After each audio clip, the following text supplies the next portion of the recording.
शुरू अल्लाह के नाम से जो बड़ा मेहरबान और निहायत रहम करने वाला है। बदकिरदार बीवी। दोस्तों, इस वीडियो में आगे बढ़ने से पहले अगर आप लोगों ने अभी तक हमारे YouTube चैनल औरत हब को सब्सक्राइब नहीं किया तो इस चैनल को सब्सक्राइब कर लें और साथ ही लगे बेल आइकन को भी प्रेस कर दें ताकि तवातुर के साथ हमारी वीडियोस आप तक पहुंचती रहें। दोस्तों, वो एक अजीब सी रात थी। मुझे समझ नहीं आ रहा था मैं क्या करूं क्या ना करूं। शादी की पहली रात थी और दुल्हन बनी बैठी मेरी बीवी ने कहा कि खबरदार मुझे हाथ मत लगाना, किसी और से मोहब्बत करती हूँ। ये जबरदस्ती की शादी हुई है और याद रखो कि तुम कुछ भी कर लो मेरी मोहब्बत हासिल न कर पाओगे, ना मैं तुम्हें चाहूंगी। उसकी आंखों में आंसू थे। मैं हैरान और परेशान पागलों की तरह उसे देखने लगा और सोचने लगा कि ये क्या हो गया है। जब कुछ समझ न आया और उठा और वजू किया और नमाज के लिए चला गया और अपने अल्लाह से जिक्र किया। यार, ये कैसा इम्तिहान है। मुझे डर था, बहुत ज्यादा डर था। मुआशरे का डर, खानदान वालों का डर। मैं एक मिडिल क्लास फैमिली से ताल्लुक रखता हूँ और इसी ऊंच नीच पर हमारे यहाँ इज्जत का जुलूस निकल जाता है।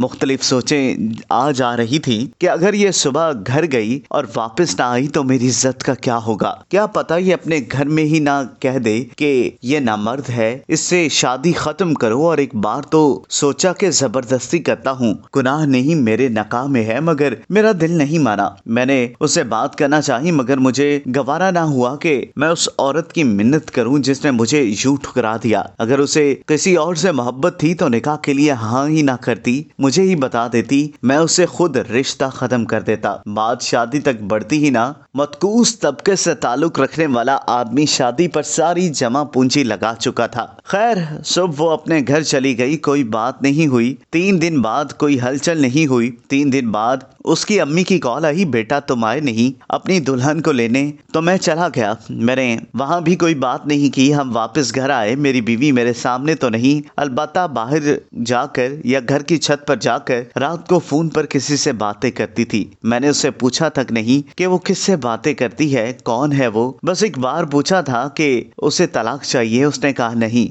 उसका फोन पर जो इश्क था उसका मुझे कोई मतलब नहीं था। 5 माह ऐसे ही गुजर गए। मैं काम से थका हारा रात में घर आता, खाना बाहर से खाता और जब भी घर आता तो वो फोन पर ही बातें कर रही होती। एक दिन उसने पूछा, एक बात पूछूं? मैंने कहा पूछ लो। उसने कहा, क्या आप मुझे देखकर तलब नहीं होती? मैंने कहा हाँ, शादी से पहले तो कंट्रोल ही था, तो तुम्हें क्या लगता है कि अब भी नहीं कर सकूंगा? मगर इस रात बात कुछ और थी। मैं सोया हुआ था कि मेरे मोबाइल फोन की घंटी बजी। फोन मेरे दोस्त का था। उसने मुझसे कहा कि तुम्हारी बीवी किसी और मर्द के साथ फलां होटल पर बैठी है। मुझे पहले तो यकीन ना आया, लेकिन जब अपनी बीवी को घर ना पाया तो बेहद गुस्सा आया। इतना कि मुझे अपना दिमाग फटता हुआ महसूस हुआ। मैंने उसकी इज्जत रखी। मैं होटल की तरफ चल दिया। वहाँ उसको किसी गैर मर्द के साथ बैठा देखा तो आवाज दी और कहा कि चलो घर चलो। वो चुपचाप घर आ गई। घर लाकर उसे मैंने तन्हाई में जोरदार थप्पड़ मारा कि मेरी उंगलियां उसके मुंह पर छप सी गई और उसको बोला, अब तुम अपने घर दफा हो जाओ। आज से मेरी तरफ से आजाद हो जाओ। जब तुम्हें तलाक चाहिए हो तो कह देना, मगर मेरे साथ मेरे घर में तुम हरगिज नहीं रह सकती। वो औरत यानी मेरी बीवी आज भी अपने मायके घर में है।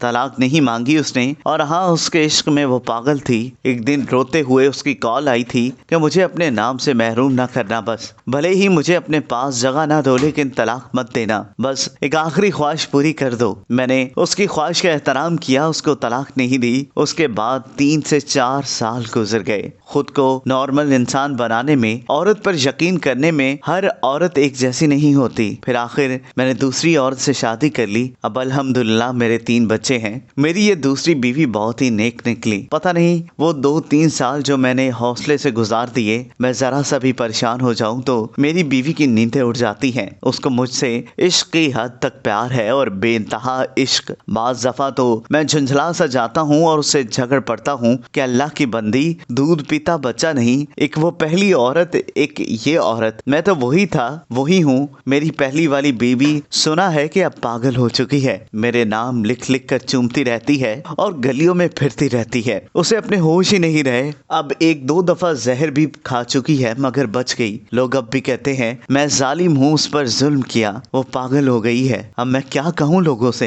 हराम मोहब्बत का मुकद्दर हमेशा जिल्लत ही होता है। आशिकी माशूकी लगा कर तो वाकई करना है ये ठीक होगा, जिल्लत ही मिलती है। मेरी बच्चियों, मेरी बहनों, मेरी बेटियों, याद रखो हराम मोहब्बत का मुकद्दर जिल्लत है, बस जिल्लत। दोस्तों अगर आपको ये वीडियो पसंद आई हो तो इस वीडियो को लाइक करें, कमेंट करें और हाँ, जाते जाते हमारे YouTube चैनल औरत हब को सब्सक्राइब करना मत भूलिएगा।